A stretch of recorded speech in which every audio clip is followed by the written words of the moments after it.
Welcome to V6 spotlight. దేశానికి అన్నం పెట్టేది రైతన్న.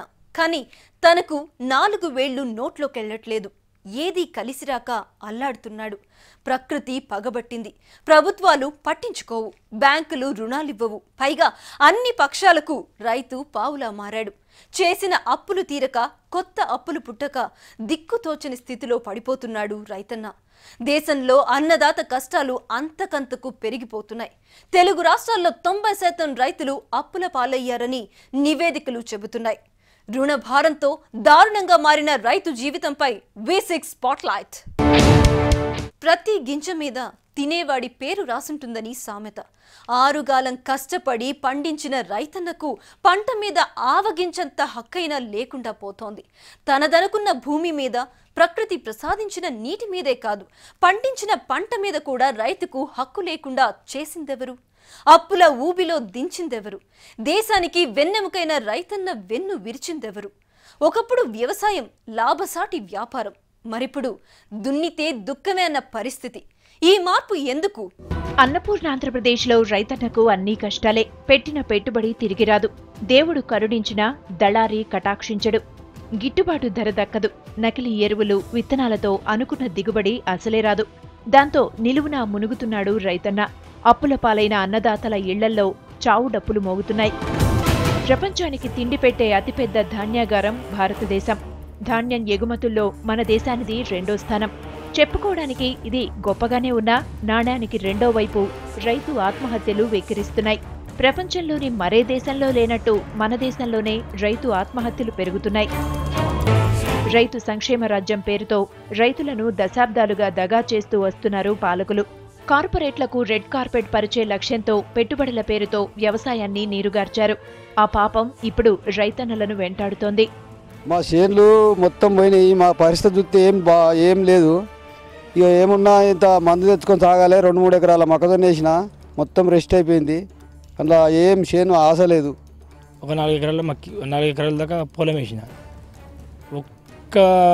ఈ కాలం చేయబట్టి నాకు ఒక కనీసమైన కానీ 70,000 పెట్టుబడి అయింది. కానీ నాకు అంత తిప్పి కొడితే అంత 10,000 పంట సుతం అయ్యేటట్లేదు. ఈ పంటకు మరి నేను అప్పులు ఎలా కట్టుకోవాలి, మిత్తిలు ఎలా కట్టాలి, ఈ దునుకాలు, నా పిల్లలు ఎట్లా, నా కుటుంబం ఎట్లా? దేశవ్యాప్తంగా వ్యవసాయం దండగ సాయంగా మారింది. ఏటేటా కాడిదించే రైతన్నలు ఎక్కువవుతున్నారు. అయినా సరే మిగిలిన రైతాంగంలో 52% మంది రుణాల ఊబిలో ఉన్నారని చెప్తున్నాయి ప్రభుత్వ నివేదికలు. సగటున ఒక్కో కుటుంబంపై 47,000 అప్పులున్నట్టు నేషనల్ శాంపుల్ సర్వే ఆర్గనైజేషన్ నివేదిక చేదు వాస్తవాన్ని బయటపెట్టింది. ఇక 2 తెలుగు రాష్ట్రాల్లో రైతాంగం పరిస్థితి మరింత దారుణమని చెప్తోంది NSSO నివేదిక. 2 తెలుగు రాష్ట్రాల్లో 90% రైతు కుటుంబాలు అప్పుల పాలయ్యాయని నివేదిక తేల్చింది. ఆంధ్రప్రదేశ్లో 92.9%తో అగ్రస్థానంలో ఉండగా 89.1%తో 2వ స్థానంలో ఉంది తెలంగాణ. 2 తెలుగు రాష్ట్రాల్లోనూ ఒక్కో రైతు రుణభారం సగటున 1,23,400 రూపాయలని తేల్చింది. కాలం కలిసి రావడం లేదు. పండించిన పంటకు మద్దతు ధరల్లేవు. అన్నింటికీ మించి నకిలీ ఎరువులు, విత్తనాలతో మొత్తానికి దిగుబడులే భారీగా తగ్గిపోయాయి. 2 రాష్ట్రాల్లోనూ ఆహార ధాన్యాల కొరత కొట్టొచ్చినట్టు కనిపిస్తోంది. పోతాలు అయినాయి, మందులు అయినాయి, అన్నీ అయినాక మళ్ళీ మందులు కూడా పోసినాక వాన పోయింది సార్. వాన పోయినాక ఇప్పుడు ఇక వాన పోయిందంటే మళ్ళీ రాలేదు సార్. ఇప్పుడు ఏం లేదు, ఇక అందులో గలగలనే ఉంది. కానీ మొత్తం తెల్లబడిపోయినాయి సార్ చేనులు. ఇప్పుడు మా మందులు పోసినాము, గోదలకు కూడా సొప్ప కూడా మీలు కాకుండా అయిపోయింది సార్. ఇప్పుడు ఏం చేయమంటారు సార్? మా బతుకు మొత్తం వేస్ట్ అయిపోయింది. మందుగా ఇసే బతుకు వచ్చింది సార్. మాకు భూమిని బతకాలనే అవకాశం లేదు సార్. మొత్తం తినాక తెల్లరైపోయింది. సంస్కరణల పేరుతో ప్రతిసారి కొత్త వంగడాలు, యంత్రాలతో రైతులను ఉసిగొల్పడం కామన్ అయిపోయింది. దాంతో నకిలీ విత్తనాలు, ఎరువులతో రైతు సగం చస్తున్నాడు. వీటికి తోడు బ్యాంకు రుణాలు, రైతు రుణాల పేరుతో చిల్లిగవ్వలు విదిలిస్తూ రైతులను బిచ్చగాళ్లను చేశారు పాలకులు. ఏళ్లుగా ఇదే తంతు నడుస్తోంది. అందుకే రైతులు రుణభారంతో కొట్టుమిట్టాడుతున్నారని చెప్తున్నాయి నివేదికలు. తెలుగు రాష్ట్రాల్లో 90% రైతులు అప్పుల పాలయ్యారంటోంది NSSO రిపోర్ట్. ఈ పాపం ఏ ఒక్క ప్రభుత్వానిదో, ఏ కొందరు పాలకులదో కాదు. స్వతంత్ర భారతంలో ఏళ్లుగా దగా చేస్తున్న ప్రభుత్వ పాలసీలది. వాటిని పెంచి పోషించిన పాలకులది. దళారీ వ్యవస్థను సృష్టించిన దగా కోరులది. అసలు దేశంలో రైతన్న వెన్ను విరిచిందెవరు? నేషనల్ శాంపిల్ సర్వే చెప్పిన మరికొన్ని డీటెయిల్స్ ని చూద్దాం. ఖరీఫ్ తరుముకొచ్చింది. టైంకి వర్షాలు లేక మొన్నటిదాకా చేలన్నీ బీళ్లుగా మారాయి. కొన్ని చోట్ల సాగు చేసినా వర్షాలు లేక పంటలు ఎండిపోయిన సీన్స్ రైతుల్ని వెంటాడాయి. ఏం లేదు, పంట పోయింది, మందు తెచ్చుకొని తాగుడే ఉన్నది. ఏం కైకిళ్ళ మీద పడ్డాయి, జీతగాడి మీద పడ్డది, అన్నీ పోయినాయి సారు. ఇక సచ్చే కాలమే వచ్చింది. ఏం చేయమన్నావు, మక్కలు పోయినాయి, ఒళ్ళు పోయినాయి, అన్నీ పోయినాయి. ఇవన్నీ మీద పడ్డాయి. మందు తెచ్చుకుంటామో అప్లోడ్ వచ్చి మమ్మల్ని ఏం చేస్తాడో, ఎట్లా చేస్తామో ఏమో కథ చేస్తున్నాడు. ఈ కాలం పోయి పెద్ద ఆగమైంది సారు. తీరా వర్షాలు పడ్డాక కరెంటు కోతలు, విద్యుత్ డిమాండ్ భారీగా పెరగటం, ప్లాంట్లలో సమస్యలతో సంక్షోభం అన్నీ కలిపి రైతన్న మెడకు చుట్టుకున్నాయి. దాంతో ఆందోళనకు దిగాడు, రోడ్డెక్కాడు, చేయాల్సిందంతా చేశాడు. అయినా 2 రాష్ట్రాల్లోనూ సర్కారు నుంచి భరోసా రాలేదు.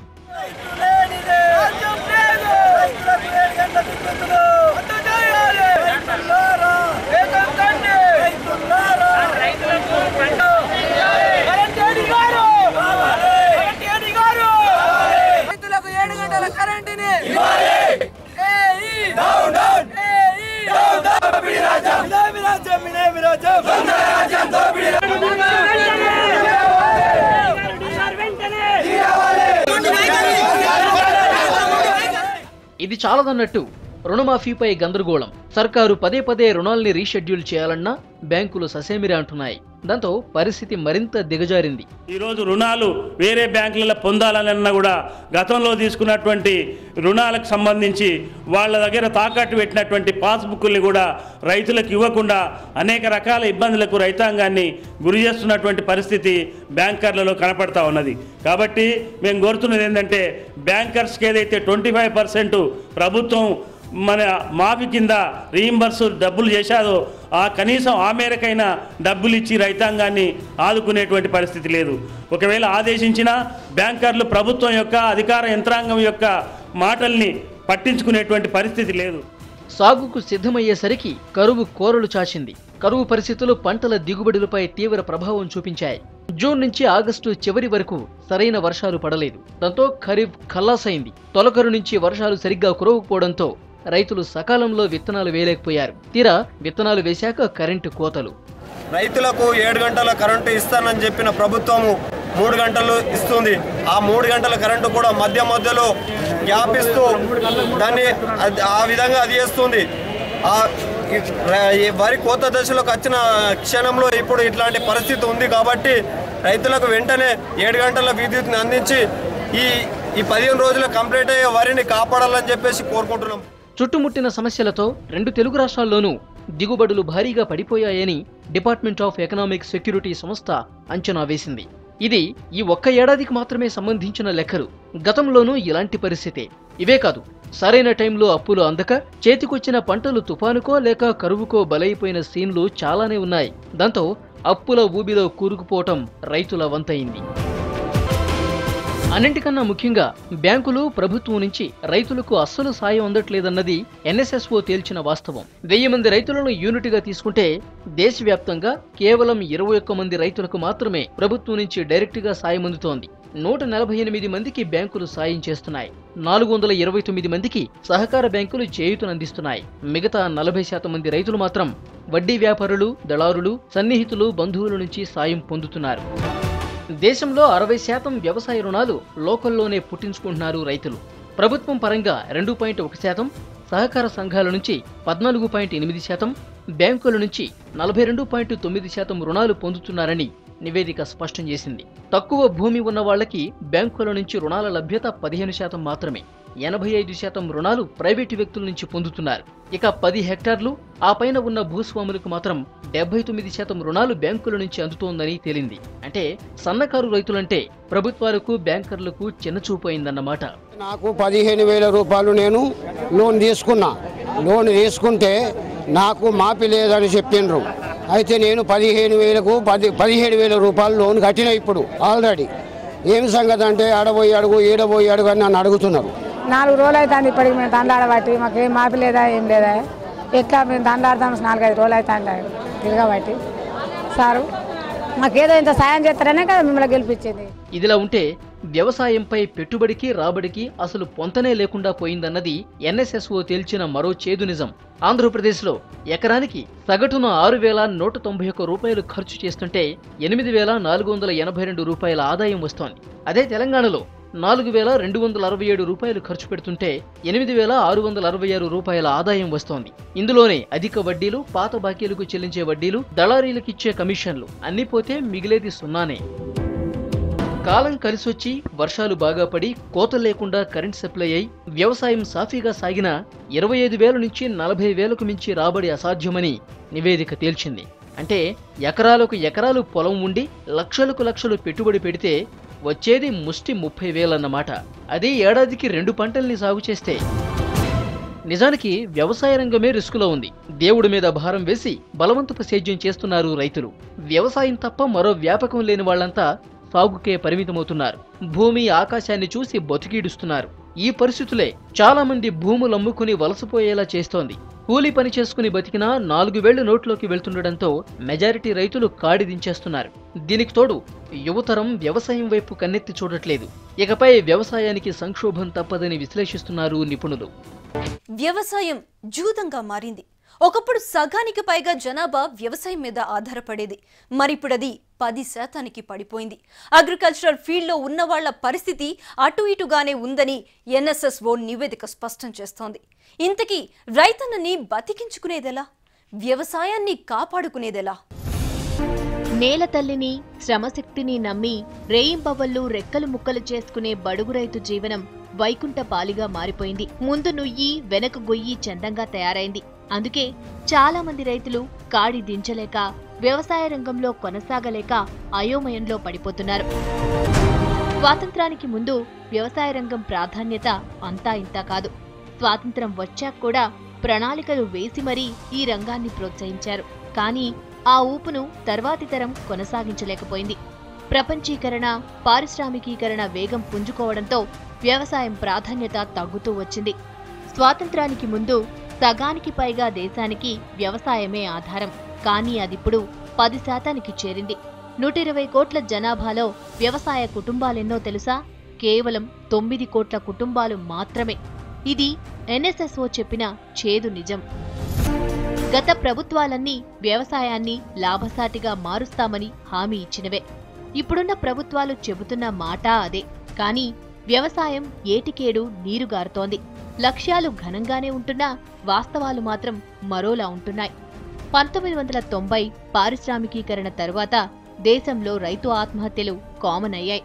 ఈ మధ్యే నేషనల్ క్రైమ్ రికార్డ్స్ బ్యూరో బయటపెట్టిన లెక్కల ప్రకారం 1995 నుంచి 2013 మధ్య 18 ఏళ్ల వ్యవధిలో దేశవ్యాప్తంగా 2,96,466 మంది ఆత్మహత్య చేసుకున్నారు.